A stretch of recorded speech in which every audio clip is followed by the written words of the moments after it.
Tere tulemast Musta kassi taro lugemisse kaksikud.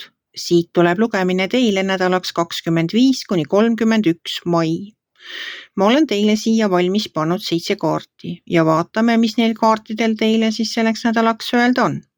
Aga enne kui ma kaartide juurde lähen, ma tuletan teile meelde, et siis kui Musta kassi taro kanalil saab täis 250 kanali tellijat, ma loosin kõigi tellijate vahel välja ühe paki selliseid kassitaro kaarte, nagu mul siin laual on.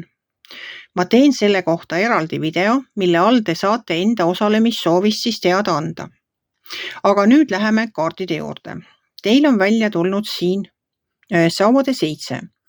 Sauade 7 on enese ees seismise kaart ja kuna teil siin kõrval on kohe õiglus, siis te võitlete ise enda õigluse eest ja seisate enda eest, et õiglus pääseks võidule.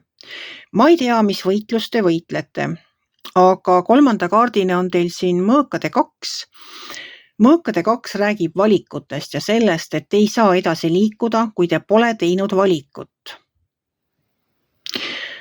Eks te ise teate, mis võitlus teil siin pooleli on ja milliseid valikuid te tegema peate. Aga te võite olla täiesti kindel, et õiglus on teie poolel.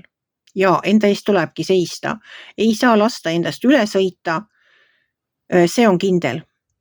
Ma ei tea, mis võitlust te peate. Ma ei tea, mis valikud teil ees on. Aga ma tean seda, et õiglus on teie poolel ja te peategi enda eest seisma. See on õige. Edasi siin ülemises reas on teil karikate 6. Karikate 6 on nostalgiakaart. See on kuidagi seotud lapsepõlvega, noorusajaga, lapsepõlve, koolikaaslastega, lapsepõlvega seotud inimestega, võib-olla kusagilt mingite sugulastega või lapsepõlve koduga. Ta on nagu nostalgiakaart, võib-olla keegi teie lapsepõlvest tuletab ennast meelde, võib-olla mõni vana koolikaaslane helistab või tuleb külla. See on nagu selline, ka minu jaoks on ta väikeste kingituste tegemise kaart. Võib-olla lähete ise kusagile nädalavahetusel oma lapsepõlveradadele kõndima, rändama, külastate kedagi, võib-olla vanavanemaid kusagil. Vaatate oma lapsepõlve kodu, ma ei tea, aga kuidagi ta on seotud lapsepõlvega, võib-olla viitegi sinna, lähete külla, viite kotitäie kommi või ostate tee pealt koogi kaasa, midagi sellist on ta. Siis alumises reas on teil siin sauade kuningas. Sauade kuningas on visionäär. Tema on see inimene, kellega koos te saate oma ideed ellu viia, et tal on olemas see tarkus, see jõud ja see tahtmine tegutseda. Sauade kaardid tahavad üldse kõik tegutseda ja sauade kuningas ei ole erand, et temal on olemas see tarkus hakata pihta, ta näeb nagu suuremat pilti. Kuna siin on veel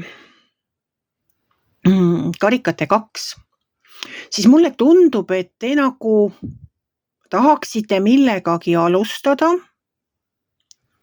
midagi ära teha. Aga teile tundub, et ei saa sellega hakkama. Teile tundub, et teil ei ole piisavalt. Kas teil ei ole piisavalt tarkust? Te ei oska, ei saa. Te tundub teile nii. Mida mina siis, ma ei oska seda teha, ma ei saa sellega hakkama, ma ei ole seda kunagi varem teinud, kuidas ma seda nüüd siis teen?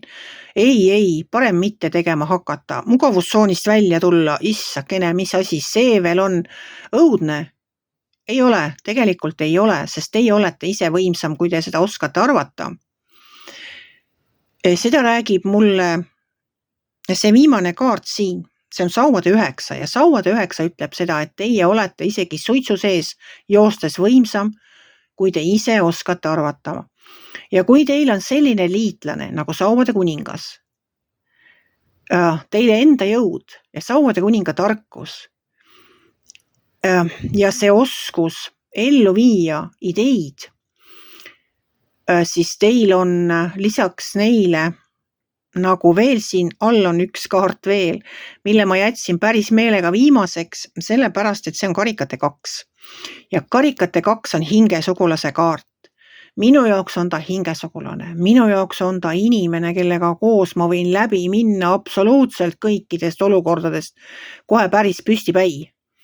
Et on selline inimene, kellega te hingate ühes rütmis, kellega te mõtlete ühtemoodi, kellega te näete seda sama pilti, tulevikuvisiooni, kellega koos on nii hea olla ja nii kerge asju ajada, et nad ongi hingesugulane. Hing hõiskab sees, kui te olete temaga koos, temaga räägite, temaga koos tööd teete.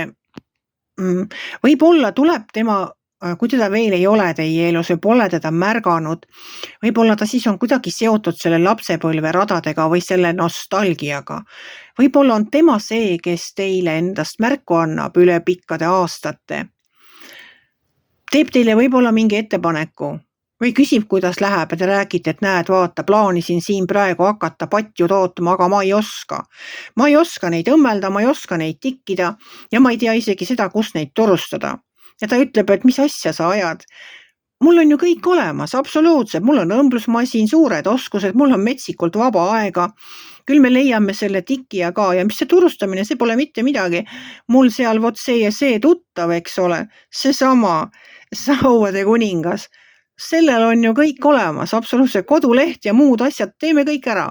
Vot midagi sellist on see, et ma ütleks teile, kullakesed, julged peale hakkamist.